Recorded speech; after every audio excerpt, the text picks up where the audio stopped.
growing up, faith was part of my family. My mom actually wanted to be a nun, and thankfully she changed her mind. Yeah, so that was so good. we have you. Right, exactly. And then, of course, I grew up going to church. I went to public schools, so that meant I went to Faith Formation, or at the time it was called CCD. Yep. And it probably wasn't something that I didn't deem it to be as important as I certainly do now, and it definitely wasn't as integral as it is in my children's lives. Yeah. But as time went on, when I was in high school, I had a pretty traumatic experience. A couple of my friends were killed in a car accident, and that really changed how I looked at my faith. My set of friends leaned so heavily on God to get us through that. It was a really, as you can imagine, it was a really traumatic experience. And then our one girlfriend that survived the accident was actually, she missed our entire senior year because she was in the hospital. And so that just changed the way I felt about my faith life. And then from that, I continued to grow in my faith, but I went to school in the South. The South is very Baptist, not Catholic. So my faith morphed into a little bit more evangelical, and feeling comfortable talking about it because everyone down there talks about it. And God is an important part of everybody's life. So it was great to have that experience, although it was a little bit un-Catholic-like. Right. I really moved away. I still attended church, not regularly a Catholic church, but it just became a little bit more comfortable to be open about your faith life. And so I started attending youth groups that were definitely more evangelical, and things like that was great. I met Jerry at the Basilica, and a newcomer's dinner. Oh, that's so cool. And then here I am 23 years later. That's still not in the South. Right, not in the South, still in the frozen tundra. But as you can imagine, I think maybe once you get married, you recognize the importance of faith in your life, and Jerry is also very faith-filled, and it's central to his life as well, so it just meant a lot to us. We got married, of course, in the church, and we attended the Basilica for a while, and then we started going to churches that were closer to us, Christ the King, and we lived in Minneapolis, so a few churches out that way. And then we had kids, and then of course faith became even more central to who we were and how we wanted to bring up our children, and then we moved out here. When did you move out here? So we moved out here Patrick was born in 2002, so we moved out here in 2002. Maddie was 20 months old when Pat was born, and we moved out here when I was 9 months pregnant. Oh, wow. And then, but it was a great time to move because everybody helped. Yeah. I didn't unpack anything. That's awesome, because everybody felt bad because you were 9 months pregnant. Yeah, exactly. So then it was funny because when we moved out here, we really had no idea that Our Lady had a school. Yeah. We moved out here because we liked the community, and it had good public schools. Yeah. And I went to public school, and Jerry went to Catholic school, but I just assumed like, that whatever, we'd follow my path. Yeah. So anyway, we moved out here, and right away after starting to attend Our Lady for Mass, we came to the realization that they had a school. And so we sent Maddie for preschool starting at 3, and of course the rest is history. Absolutely fell in love. Knew that it was totally our heart and soul, where our kids were meant to be. Yes, stayed there for 18 years, and have enjoyed every minute of it. Yeah.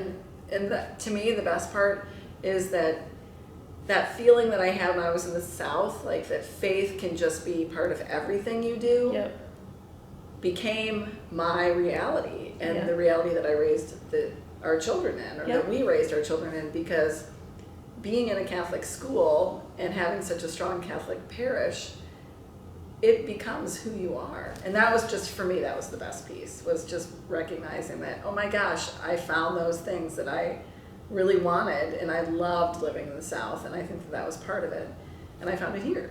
So when we got to OLL, just the connection of the parish, Father Stan was so welcoming. It was the funniest story. So Maddie was 4, Pat was 3, or maybe Maddie was 3 and Pat was 2. Yeah, Maddie was 3 and Pat was 2, and I was pregnant with Betsy.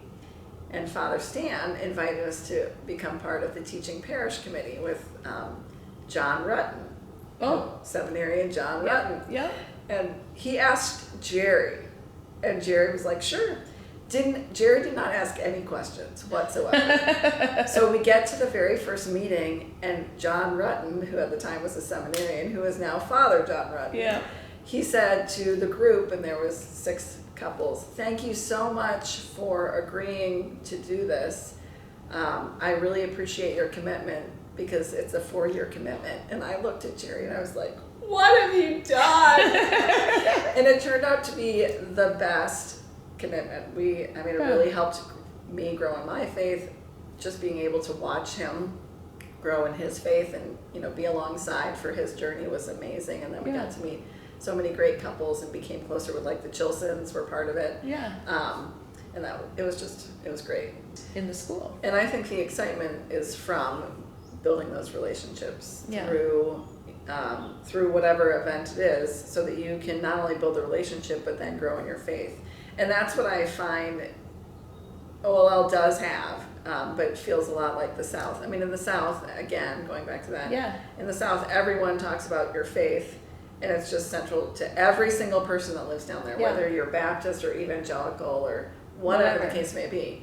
And I think that being comfortable with a group of people makes it easier for you to talk about your faith. Yeah. And so I am a huge proponent of having events, of bringing people together, and I would love that. I think that's a great idea. I think the welcome picnic that we had last summer, it was so well attended and people were able to come together again. We need more of that in order for us all to get together. In order for us to feel comfortable sharing our faith with someone else. Absolutely. And I look at people like Ingrid Shaw. I've been sitting next to Ingrid in Mass for I don't even know how many years, a gajillion. And I am more than happy to, even during COVID, because I knew how she felt too. We held hands during the homily, not during the homily, during the Lord's Prayer, but I don't really know Ingrid's story. I'd love to get to know her better. Yeah. And if I knew her better, then I would feel more comfortable sharing more about faith with her. Yeah. But because I just hold her hand or sit next to her in church, I don't. And so I just feel like in order for us to evangelize or grow our OLL parish community, it needs to be that we all feel connected in our community. And I think COVID really splintered that. I do think that one of the main reasons why I loved my job was because I felt completely comfortable sharing all of my life with those around me. Yeah. And that comes from trust that God has planned for me, that God has planned for you. I think that's one of the main reasons why, and don't put this on COVID, but I'm telling you, I think that's one of the main reasons why through all of COVID, I have never been worried. Yeah. Because my plan has always been what God intended, not what Fauci intended, or or what you do, or exactly. It's always been that way. I have 100% believed at least my entire adult life, that I am living the life that Jesus wants me to. Yeah. And what a blessing that is. So I'm part of the parish leadership team, which has been such a blessing, and I really enjoyed that. And I hope that through that I can help cultivate a stronger system of community, or maybe not system of community, but a stronger tie between parishioners, and help evangelize in that way. And so I was talking to a couple different people within the parish as to where I might like to see myself getting involved next, but definitely I see myself in that same capacity of trying to help build community, and within those communities we can share our faith. Just not working 7 days a week, 24 hours. Absolutely. Yep. Still gardening. And being able to garden and not, no doubt. Not be working. Absolutely, right. That is why I'm building the patio and the she shed, and all that, so I can keep doing some of those things to fill my cup. Because by leaving OLL, which has filled my cup for such a long time, I certainly want to do other things that do the same. That I feel in my heart, passionate, known. Mm-hmm. And being known doesn't have to just be in a small community like the school. It can certainly be in a larger community like the parish. Yep. Being known, being able to walk into the parish. And I mean, my kids always say, as we're walking in, we're going right to the car after Mass. But I mean, Yep. being able to stand after Mass and talk for 20 minutes because there's so many people that you want to speak to, Yep. right? I mean, It's a blessing. Yeah, it's such a blessing. Mm-hmm. Well, you have been a gift, and it's good to know you're not going anywhere. Absolutely. We'll still see you. You shall indeed. As a matter of fact, as I was saying, I've talked to a couple people, and one of them is Michelle Rosenberg. Yeah. And she was like, how can we get younger women involved in the CCW? And so she and I have not sat down yet because we agreed that we would do it after I retired. Yeah. It's building those relationships and creating a space where new moms can be invited and come and feel like they make a difference. Yep. And we just need to open those doors. Yep. And I think That'd be awesome. yeah, I think it would be awesome, and I think it's definitely something that people are looking for.